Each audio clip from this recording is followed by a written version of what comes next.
Hello. चलिए एक नया वीडियो शुरू कर रहे हैं। पीछे जो है हम लोग शुरू किए थे, जो पिछला वाला वीडियो था उसमें शुरू किए थे हम लोग दो सदिशों का गुणनफल, जिसमें अदिश गुणनफल के बारे में हम लोग डिस्कस किए थे। और अदिश गुणनफल में एक स्थिति हो गया था जहां पर ये बताए थे कि अदिश गुणनफल में अदिश गुणनफल ज्ञात करने का तरीका, उसमें एक स्थिति क्या था कि यदि ए वेक्टर और बी वेक्टर दिया गया है।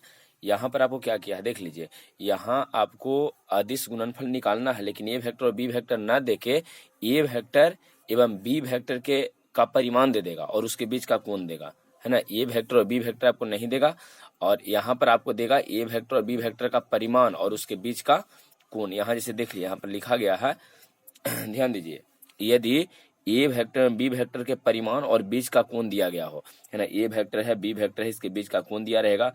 ए का परिमाण रहेगा, ए का परिमाण मतलब मोड ए दिया रहेगा, बी का परिमाण मतलब मोड बी आपको दिया रहेगा। तो ए वेक्टर एवं बी वेक्टर के परिमाण और उसके बीच का कोण दिया रहता है, तब हम लोग ए डॉट बी कैसे निकालते हैं। तब मैथमेटिकल सिंबल जो है संकेत में क्या है, यहाँ देखिए, A vector dot B vector या तो B vector dot A vector, अगर इसको निकालना तो हम लोग कैसे निकालते हैं। तो ए डॉट बी या बी डॉट ए निकालना हो तो पहले क्या करते हैं, इस ए का मैग्नीट्यूड लिखते हैं, ए का मैग्नीट्यूड, ठीक है, ए का परिमाण, फिर बी का मैग्नीट्यूड लिखेंगे, है ना, बी का मैग्नीट्यूड, इसके बाद लिखेंगे कॉस थीटा। इसमें थीटा क्या है, तो ए वेक्टर और बी वेक्टर के बीच का कोण होता है ना। यहाँ पर क्या है कि if magnitude of a vector and b vector are given and also the angle between a vector and b vector are given, है ना, इज गिवन। यहाँ पर ए वेक्टर बी वेक्टर का परिमाण मैग्नीट्यूड दिया गया है और इसके बीच का कोण दिया गया है। तो अगर ऐसा स्थिति रहे तो इस स्थिति में हम लोग को करना क्या है, तो यहाँ एक फॉर्मूला होता है, ए डॉट बी बराबर ए डॉट बी या B dot A is equal to A का मैग्नीट्यूड लिखना है, बी वेक्टर का मैग्नीट्यूड लिखना है, कॉस थीटा लिखना है ना। तो ध्यान रखना है कि यहाँ पर थीटा होता है ए वेक्टर और बी वेक्टर के बीच का कोण। ए वेक्टर डॉट बी वेक्टर बराबर ए का मैग्नीट्यूड हुआ है, बी का मैग्नीट्यूड और कॉस थीटा। ध्यान रखिएगा, मोस्ट इंपोर्टेंट फॉर्मूला है ए डॉट बी निकालने का, या दो वेक्टर का अगर डॉट प्रोडक्ट निकालना है तो डॉट प्रोडक्ट निकालने के लिए इस फॉर्मूला का हम लोग प्रयोग करते हैं, जिसमें यहाँ थीटा क्या था, थीटा ए वेक्टर और बी वेक्टर के बीच का कोण होता है, ठीक है। और एक बात ध्यान रखिएगा, जैसे ही किसी क्वेश्चन में कोण होने की बात करें, कोण की बात करेगा, तो वहां पर इसी फॉर्मूला का हम लोग प्रयोग करते हैं, A vector dot B vector equal to A का मैग्नीट्यूड बी का मैग्नीट्यूड कॉस थीटा। एंगल की बात करें मतलब इस फॉर्मूला का आपको प्रयोग कर देना है। जैसे यहाँ देखिए क्वेश्चन है, दिया गया है कि यदि ए वेक्टर का मैग्नीट्यूड, इसका मैग्नीट्यूड 3 दिया है, बी वेक्टर का मैग्नीट्यूड 3√2 दिया है, एवं ए वेक्टर और बी वेक्टर के बीच का कोण 45 डिग्री है ना, कोण भी यहाँ पर दे दिया 45 डिग्री, तो A vector dot B vector चाहिए। अच्छा ये बताइए, यहाँ ए डॉट बी तो आपको चाहिए, लेकिन इसी स्थिति से आपको बनाया का है कि इसमें ए का मैग्नीट्यूड दिया है, बी का मैग्नीट्यूड और दोनों के बीच का कोण था। जब भी कोण की बात करता है तो इस फॉर्मूला का हम लोग प्रयोग करते हैं। तो यहाँ देखिए प्रश्न से क्या आपको दिया है, तो ए का मैग्नीट्यूड 3 दिया है, बी का मैग्नीट्यूड 3√2 दिया है और दोनों का कोण दिया है 45 डिग्री। तो यहाँ जरा देखिए कैसे इसको सोल्व करेंगे।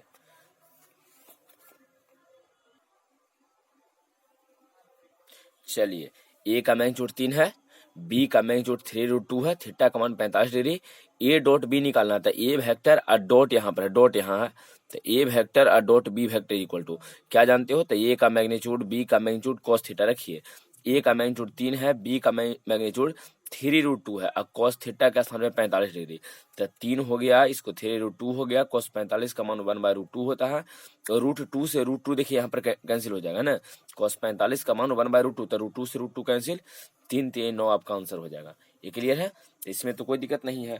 ये मोस्ट इंपोर्टेंट फॉर्मूला है, इसको ध्यान रखना है कि A dot B is equal to A का मैग्नीट्यूड, है ना, ए का मैग्नीट्यूड है, बी का मैग्नीट्यूड और कॉस थीटा, इस टोटल को आपको थोड़ा यूज कर देना है।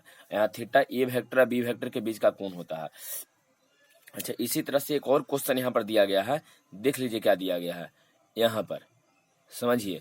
कहा गया है कि यदि एक्स वेक्टर का मैग्नीट्यूड 4 है, वाई वेक्टर का मैग्नीट्यूड 2√3 है और थीटा का मान 45 डिग्री है, तो एक्स वेक्टर और डॉट वाई वेक्टर आपको ज्ञात करना है। इसको जरा अपने से सोल्व करने का प्रयास कीजिएगा, नहीं इसको खुद से सोल्व कर लेना है। ऐसे यहाँ सॉल्यूशन इसका दे देते हैं, लेकिन इसको खुद से सोल्व कर लीजिएगा। चलिए यहाँ देखिए आपको निकालना क्या है, एक्स डॉट बाय, यहाँ देख लो इसका टोटल सॉल्यूशन आपको यहाँ पर दे दिए हैं, ये टोटल सॉल्यूशन हो गया है। यहाँ प्रश्न से दिया गया एक्स का मैग्नीट्यूड, वाई का मैग्नीट्यूड, थीटा है, एक्स डॉट बाई का यहाँ फॉर्मूला लिख देना है। एक्स डॉट बाई क्या हो जाएगा, तो एक्स का मैग्नीट्यूड बाई का magnitude cos theta, theta x और बाई के बीच का कोण है। इस सब का मान रख दीजिए। कॉस 30 डिग्री यहाँ पर दिया है, तो 30 का मान √3/2 होता है। इसको काटिएगा, आंसर 4 आ जाएगा। इसको खुद से बना के देखिएगा, ठीक है, जो पीछे नियम बताए हैं। और यहाँ पर एक मोस्ट इंपोर्टेंट जो नियम बताए हैं, एकदम मोस्ट इंपोर्टेंट नियम है कि जो डॉट प्रोडक्ट होता है ना, ए वेक्टर डॉट बी वेक्टर, ए का मैग्नीट्यूड बी का मैग्नीट्यूड कॉस थीटा होता है। चलिए आप थोड़ा सा आगे देखो तो क्या है, यहाँ जो है एक मोस्ट इंपोर्टेंट पार्ट यहाँ है। देखिए इसमें क्या है, दो सदिशों के बीच के कोण ज्ञात करने का तरीका, नहीं, how to find the angle between two vectors, है ना, या मेथड ऑफ, ये कहिए कि how to find the angle between two vectors, दो सदिशों के बीच का कोण ज्ञात करना है। नहीं, किस प्रकार से हम लोग कोण ज्ञात करेंगे दो सदिशों के बीच। और ये जो है एक्सरसाइज 10.3, 10.4, इसके बाद 11.2 और 11.3 टोटल में आपको जरूरत पड़ने वाला, लास्ट 11.3 है, वहां तक आपको जरूरत पड़ने वाला जो भी चैप्टर रहेगा इस सब में आपको इसका जरूरत है, मोस्ट इंपोर्टेंट है, इसको ध्यान दीजिए। जिसे मान लेते हैं कि दो वेक्टर, एक ए वेक्टर है एक बी वेक्टर है, इसके बीच का आपको कोण ज्ञात करना है, तो इसके बीच का कोण थीटा मान लेते हैं। अब कैसे ज्ञात कीजिएगा, तो अभी पीछे बताए थे कि जब भी कभी कोण की बात करें तो हम लोग डॉट प्रोडक्ट का प्रयोग करते हैं, ठीक है ना। जब भी कभी कोण निकालने के लिए कहेगा या कोण क्वेश्चन में दिया रहेगा, एंगल दिया रहेगा, कोण एंगल देगा, तो इस स्थिति में हम लोग डॉट प्रोडक्ट का प्रयोग, यहाँ पर भी सेम चीज कर देंगे, यहाँ आपको डॉट प्रोडक्ट का कर देना है प्रयोग। तो यहाँ बताइए क्या आप जानते हैं, तो ए का मैग्नीट्यूड बी का मैग्नीट्यूड कॉस थीटा बराबर A dot B, A dot B तो ही होता है, ए डॉट बी जो होता है किसके बराबर होता है, तो ए का मैग्नीट्यूड बी का magnitude cos theta, A dot B जो है ए का मैग्नीट्यूड बी का मैग्नीट्यूड कॉस थीटा का बराबर है। आपको चाहिए यहाँ से कॉस, ध्यान दो, यहाँ से आपको कॉस चाहिए, तो कॉस इसमें लिख देंगे।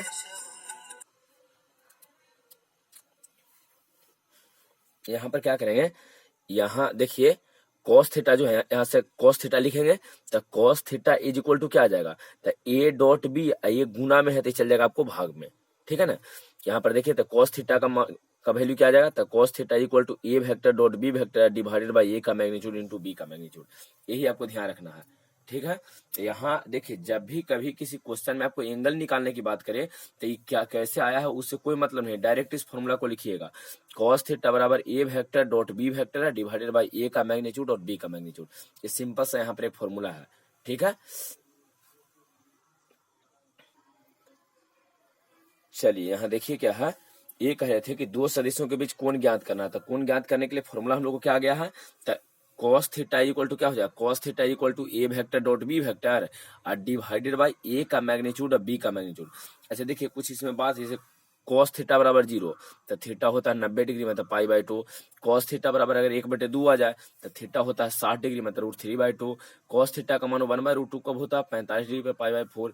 √3/2 कब होता है कॉस का, तो 30 π/6 पर, सब जानते हो मान सारणी है। कॉस थीटा का मान 1 होता है 0 पर, और कॉस थीटा का मान -1 होता है π180 डिग्री पर, ये ध्यान रखना है। तो जब सोल्व करोगे तो यहाँ जब cos थीटा बराबर A dot B divided by A का मैग्नीट्यूड और बी का मैग्नीट्यूड, दो सदिशों के बीच कोण ज्ञात करने के लिए इस फॉर्मूला का जब प्रयोग कीजिएगा तो आपको जब इसको हल कीजिएगा तो कभी O1/2 आ जाएगा। तो cos थीटा का मान O1/2, यहाँ देख लीजिए cos थीटा का मान O1/2 का कितना पर होता था, 60 पर होता है, तो लिखना पड़ेगा थीटा बराबर 60 डिग्री। इसको हल करने के बाद कभी 0 आ जाएगा मतलब 90 डिग्री, हल करने के बाद √3/2 आ जाएगा तो 30 डिग्री आपका हो जाएगा π/6, ये आपको ध्यान रखना है। अच्छा कभी कभी ऐसा वैल्यू आएगा जिसका मान आप नहीं जानिए, इसे यहाँ देख लीजिए क्या है, ये दो एग्जाम्पल है, अगर आप ये सब में से कोई आ जाएगा तो उसका थीटा का मान आप रख दीजिएगा, लेकिन कुछ ऐसा वैल्यू रहेगा जिसके बारे में आप नहीं जानते हो तो हम लोग फिर क्या करेंगे इसमें। जैसे यहाँ देखिए मान लीजिए आप इसको हल करते हो, cos थीटा बराबर ए डॉट बी, ए का मैग्नीट्यूड बी का मैग्नीट्यूड, और हल करने के बाद cos थीटा का जो यहाँ पर मान है ये 5/4 आ जाए, तो कैसे 5/4 तो कभी सुने नहीं है। इसमें क्या करेंगे, तो जब 5/4 आ जाएगा तो हम लोग क्या करने वाले हैं, ध्यान दो, जब 5/4 आएगा तब इसका वैल्यू तो आप जानते नहीं हो कि 5/4 cos में कितना होता है, तो डायरेक्ट आप थीटा बराबर लिख दीजिए cos इनवर्स ऑफ 4/5, 4/5, ठीक है ना। cos इनवर्स थीटा, थीटा यहाँ से निकालेंगे तो cos जो है इसका लिख देंगे cos इनवर्स 4/5। जैसे यहाँ देखिए cos थीटा -3/4 आया, तो कैसे लिखिएगा, थीटा बराबर cos इनवर्स, इधर कितना है -3/4, तो -3/4 इस तरह से आपको लिखना है। इनवर्स में आपको लिखना पड़ेगा, है ना, cos के पावर जो -1, इसको cos इनवर्स हम लोग पढ़ रहे हैं, तो cos इनवर्स हम -3/4 कर देंगे, ठीक है ना। इनवर्स आपको चैप्टर पढ़ावल है 12th में, ये चैप्टर है पढ़ने के लिए।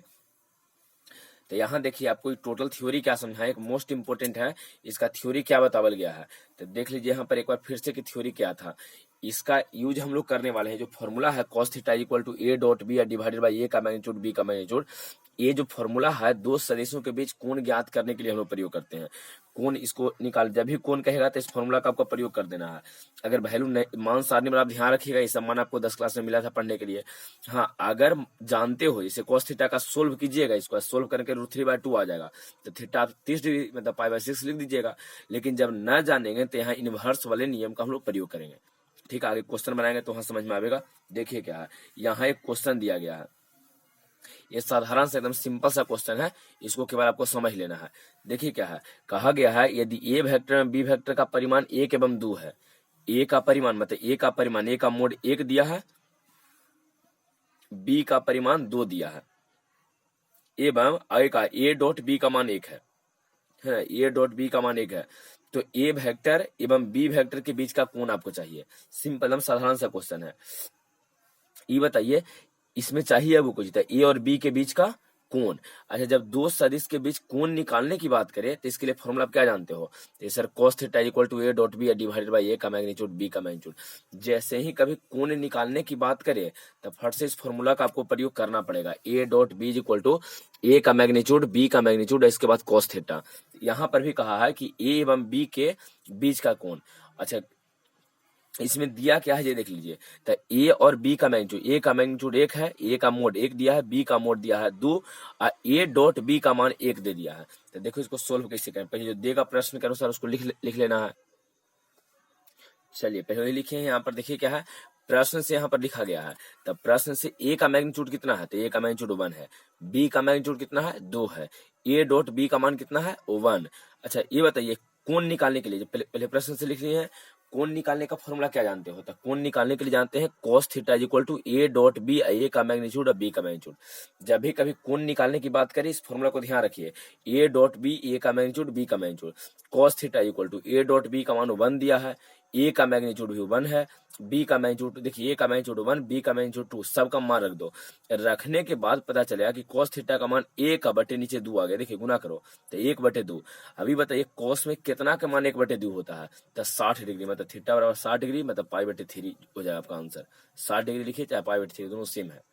ठीक है, चलिए अब देखिए एक्सरसाइज 10.3 का पहला जो क्वेश्चन है उसको यहाँ पर सोल्व किए हैं। देखिए क्या कहा गया है, यहाँ पर ये दिया गया है कि दो सदिशों ए एवं बी का परिमाण क्रमशः √3 और 2 है ना। ए का परिमाण आपको √3 दिया है, बी का परिमाण 2 दिया है। 10.3 का पहला क्वेश्चन है, अभी किताब में उलटने का कोई जरूरत नहीं है, यहाँ पर क्वेश्चन लिख दिए हैं कि दो सदिश ए वेक्टर एवं बी वेक्टर का परिमाण जो है, मैग्नीट्यूड जो है, आपको मैग्नीट्यूड दे दिया है कितना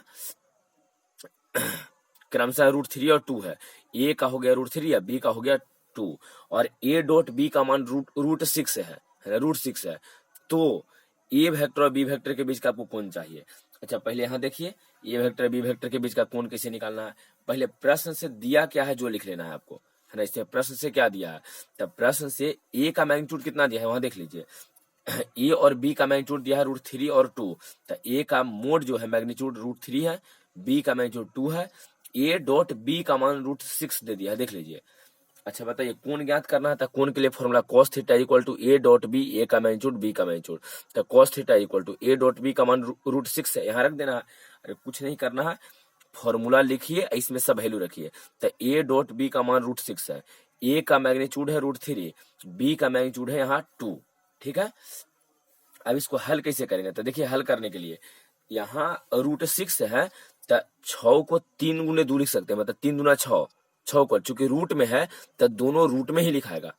6 जो यहाँ पर है तो 6 को लिख सकते हैं 3 गुने 2, तो 3 गुने 2 लिखे हैं, लेकिन ये रूट में है तो √3 गुने √2 लिखेंगे। अब बटे नीचे कितना है √3, फिर कितना है 2 है, तो यहाँ देखिए तो √3 से तो √3 कटेगा, है ना। इसमें थोड़ा सा आपको समझना है यहाँ पर कैसे काटा गया है, ये इंपॉर्टेंट आपके लिए है, इसको समझ लीजिए। ये बताइए ऊपरे कितना है तो √2, नीचे कितना है 2, तो ऊपर के साथ जितना ऊपर उतना ही नीचे संख्या है, लेकिन ऊपर वाला में रूट है, नीचे वाला में रूट नहीं है। तो अगर ऐसा कभी कंडीशन आ जाए तो ये कटता है बराबर है इसलिए कटेगा, जहां रूट ना हो वहां पर रूट लिखा जाता है। तो इसमें रूट है, यहाँ रूट नहीं है, तो जहां रूट नहीं है वहां पर लिख देंगे, यहाँ रूट लिखेंगे।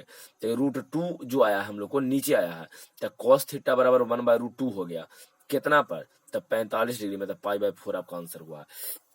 देखिए 18.3 का पहला क्वेश्चन है और इसमें थोड़ा सा एक थ्योरी आपको यहाँ पर यूज करना है। देखिए अब जानते हो इसमें विशेष नहीं है, √6 को लिखे 6 रहता था, 3 गुना 6 लिखते, 3 गुना 2, लेकिन √6 है तो √3 इंटू √2 लिखेंगे, √3। अच्छा यहाँ 2 है तो 2 का 2 छोड़ दिए हैं, √3 से √3 कटा है। अच्छा अब यहाँ बचा है √2, यहाँ बचा है 2, तो ये कटेगा और रूट वहां लिखाएगा जहां रूट नहीं है ना। जैसे मान लीजिए एक और यहाँ पर एग्जांपल लिख रहे हैं,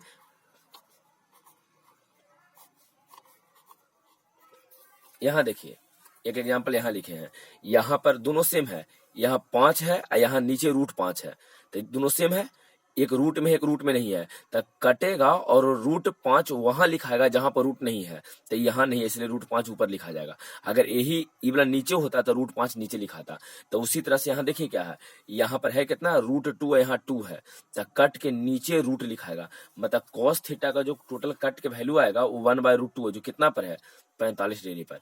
इंपॉर्टेंट बात इसमें क्या है, ये है कि जब भी कभी कोण निकालने की बात करें ना तो इसी फॉर्मूला का आपको प्रयोग कर देना है, कॉस थीटा बराबर A.B, ए का मैग्नीट्यूड और बी का मैग्नीट्यूड। सही है। चलिए अगेन एक और क्वेश्चन है, ये जो क्वेश्चन सब सिंपल क्वेश्चन था पीछे, अब जो क्वेश्चन है एक मोस्ट इंपोर्टेंट आपके लिए क्वेश्चन है ना, मोस्ट इंपोर्टेंट क्वेश्चन। देखिए क्या कहा गया है, इसमें लिखा है कि सदिशों है ना, सदिशों है, यहाँ पर 2 सदिश दिया गया है, एक दिया है i cap -2j cap plus 3k cap, एक ये है, एवं 3i cap -2j cap plus k cap के बीच का कोण ज्ञात करना। 2 सदिश है, दोनों सदिशों के बीच का कोण आपको चाहिए, कोण ज्ञात करना है। कि सर कैसे कोण ज्ञात करेंगे, तो पहले देख लीजिए यहाँ नाम दोनों का नहीं दिया है, पहले ही बताएं कि अगर नाम न दे तो कुछ नाम मान लेते हैं। माना कि ए वेक्टर बराबर इसको ले लिए हैं, अब B vector 3i cap -2j cap plus k cap इसको लिख दिए हैं, पहला को ए वेक्टर दूसरा को बी वेक्टर। निकालना क्या है, तो कहिए सर दोनों के बीच का कोण।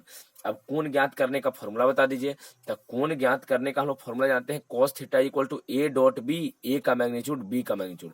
अब यहाँ पर कुछ नहीं दिया है, तो पहले निकालेंगे A.B, कहाँ से निकालेंगे, तो ए और बी दे दिया है, अब इसका डॉट निकालने का तरीका याद होगा, आई को आई से गुना करते हैं, जे को जे से गुना करते हैं, के को के से गुना करते हैं, तो A.B निकलता है। ए का मैग्नीट्यूड ए दिया गया है, यहाँ जो है यहाँ ए कह रहे हैं कि ए का मैग्नीट्यूड कैसे निकालेंगे, तो ये दिया है तो रूट करके मैग्नीट्यूड निकालते थे, 1 का स्क्वायर 1, 2 का स्क्वायर है ना करते हैं, 3 का स्क्वायर करते हैं रूट में।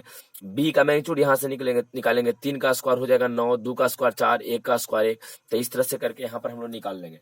ठीक है ना, तो देखिए आगे इसको सोल्व कर रहे हैं कैसे सोल्व हुआ है देख लीजिए।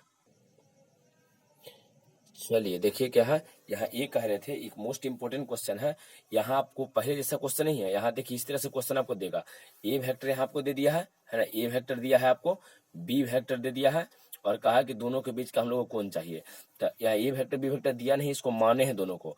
अच्छा कोण निकालने का फॉर्मूला, तो cos थीटा बराबर A.B डिवाइडेड बाई ए का मैग्नीट्यूड और बी का मैग्नीट्यूड। अच्छा अब A.B दिया नहीं है तो A.B आपको निकालना पड़ेगा, कहाँ से निकालिएगा, तो याद होगा डॉट प्रोडक्ट बताए थे, जब 2 वेक्टर दिया रहता है तो डॉट प्रोडक्ट कैसे निकालते हैं। आई का कुछ नहीं है तो 1 है, तो 3 में 1 से गुना करो, तो देखिए यहाँ पर 3 लिखे हैं, 2 दूना 4 माइनस माइनस प्लस में, तो यहाँ पर प्लस में 4 लिखा गया है, यहाँ 3 है और यहाँ कुछ नहीं है तो 1 है, तो 3 में 1 से गुना करेंगे तो यहाँ 3 आ जाएगा, तो 3 गुआ 4 गो 7, 4 3 7 होगा, 7 3 10 हो जाएगा है ना, यहाँ पर आ जाएगा 10। देख लीजिए फिर से यहाँ पर गुना करो तो 3 आ जाएगा, 2 2 4 हो जाएगा और फिर यहाँ पर 3 आ जाएगा गुना करके, तो 4 3 7, 7 हुआ 3 गो 10 को, यहाँ 10 आ जाएगा। ठीक है, यहाँ ए 10 हो जाएगा है ना, 4 3 7 3 10 हो जाएगा। अच्छा ए का मैग्नीट्यूड कैसे निकालोगे, तो इसका मैग्नीट्यूड चाहिए, तो मैग्नीट्यूड में बताए थे कि अंक वाले मान जो आपको चाहिए, पहले परिमाण चाहिए अंक वाला मान, तो यहाँ कुछ नहीं तो 1 है, तो 1 का स्क्वायर यहाँ 1 लिख दिए हैं, यहाँ 2 है तो 2 का स्क्वायर 4, -2 है तो -2 का स्क्वायर 4, 3 का स्क्वायर नोट थोड़ा डायरेक्ट लिखे हैं इसको, पहले बड़ी सारा क्वेश्चन ऐसे बनाए हैं हम लोग। तो 9 गुआ एगो 10 और 4 14, रूट में 14 हो गया। बी का मैग्नीट्यूड कैसे लिखेंगे, तो 3 का स्क्वायर 9, यहाँ देख लीजिए, माइनस 2 का स्क्वायर 4 और 1 का स्क्वायर 1, तो यहाँ पर भी 14 हो जाएगा, है ना। इसको अपने से निकाल के, इसे पहले बताया हुआ है ना, इसे अपने से निकालना है। अब जब ए डॉट बी निकल गया, ए का मैग्नीट्यूड निकल गया, बी का मैग्नीट्यूड निकल गया, तो जब टोटल निकल गया है तो इसके बाद यहाँ देख लीजिए, है ना, फॉर्मूला क्या होता है, cos theta is equal to A dot B, A का मैग्नीट्यूड बी का मैग्नीट्यूड। ए डॉट बी का मान 10 है, ए का मैग्नीट्यूड यहाँ देखिए ए डॉट बी का मान दिया गया है, ए का मैग्नीट्यूड 14 है, बी का मैग्नीट्यूड भी रूट 14 है, यहाँ रख दिए हैं टोटल। तो 10 अब बटे आ जाएगा टोटल कितना, देखिए 2 गो रूट है, तो 2 रूट है तो 1 रूट रह जाता है, अब जानते हैं रूट खत्म हो जाएगा, 2 गो में 1 रह जाएगा, तो यहाँ आ जाएगा 10 बटे टोटल 10 बटे 14 हो जाएगा। कटेगा 2 से, तो 5 दूना 10, 7 दूना 14। अच्छा ये बताइए cos थीटा का मान 5 बटे 7 आया है, तो 5 बटे 7 आप मान जानते नहीं हो, इधर नहीं है, इधर हटा दिए हैं। 5 बटे 7 आया है, तो cos थीटा का मान 5 बटे 7 में आपको जानते नहीं थीटा, तो डायरेक्ट cos, यहाँ देखिए यहाँ से यहाँ लिखे हैं cos थीटा बराबर cos इनवर्स 5 बटे 7, 5 बटे 7 आपका हो जाए, ये आपका आंसर हो गया है। तो थोड़ा ध्यान रखिएगा, एक मोस्ट इंपोर्टेंट है, अगर 2 गो vector A vector B vector ऐसे दिया रहे, थीटा निकालने के लिए कहेगा, तब पहले यहाँ तो फॉर्मूला आपको लिखना पड़ेगा, यहाँ पहले फॉर्मूला लिख देंगे, है ना, यहाँ पर फॉर्मूला पहले लिख देना है, ए डॉट बी, ए का मैग्नीट्यूड बी का मैग्नीट्यूड, ए डॉट बी निकाल लो, ए का मैग्नीट्यूड निकालो, बी का मैग्नीट्यूड, ये टोटल निकालने के लिए पहले ही बताए हैं। अगर ए डॉट बी निकालना है तो आई को आई से, जे को जे से, के को के से गुना किए थे, ए का मैग्नीट्यूड रूट करके बताए थे कि स्क्वायर करो, बी का मैग्नीट्यूड, और जब टोटल निकल जाता है यहाँ पर रख देना फॉर्मूला में, रख के इसको हल कर लीजिएगा। आप नहीं जानते हो 5 बटे 7 का मान, तो ना जानते हो तो इनवर्स करके लिख देंगे, सही है। और मोस्ट इंपोर्टेंट यहाँ देखिए कुछ क्वेश्चन है जिसको अपने से बना लेना है, इसको सोल्व नहीं किए हैं, कुछ क्वेश्चन दिए हैं, यहाँ से क्वेश्चन पूछता है, ये अपने मन से दिया गया क्वेश्चन है। कहा गया है कि ए वेक्टर बी वेक्टर के बीच का कोण ज्ञात करें। यदि पहला क्वेश्चन में देख लो, पूरा पहला क्वेश्चन यहाँ से यहाँ तक, ए वेक्टर बराबर इतना, बी वेक्टर बराबर इतना, दूसरा में ए वेक्टर इतना है, बी वेक्टर इतना है, तीसरा ए वेक्टर है, बी वेक्टर है, ए वेक्टर है, बी वेक्टर है, ए वेक्टर है, बी वेक्टर है। पहले लिख लेना, ए वेक्टर बराबर इतना, बी वेक्टर बराबर इतना। आपको है ना थीटा चाहिए तो लिखेंगे cos थीटा बराबर ए डॉट बी, ए का मैग्नीट्यूड बी का मैग्नीट्यूड, और नियम के अनुसार सेम चीज करेंगे। यहाँ पर ए डॉट बी निकालेंगे, ए का मैग्नीट्यूड निकालेंगे, बी का मैग्नीट्यूड निकालेंगे, फॉर्मूला में रख के हल कर देना है ना, cos इनवर्स करके। ये क्लियर है, ये टोटल इस क्वेश्चन को ढंग से समझ के टोटल अपने से बना लेना है, ठीक है। चलिए अब देखिए, अब हम लोग को पढ़ना दो सदिशों के लंबवत होने का शर्त, ये सब कुछ है, तो इसके लिए अगला क्लास में डिस्कस करते हैं, ठीक है ना। इतना पहले आप लोग रिपीट कीजिए, और इम्पोर्टेंट पढ़ाए हैं इसको रिपीट करना है, ठीक है। चलिए।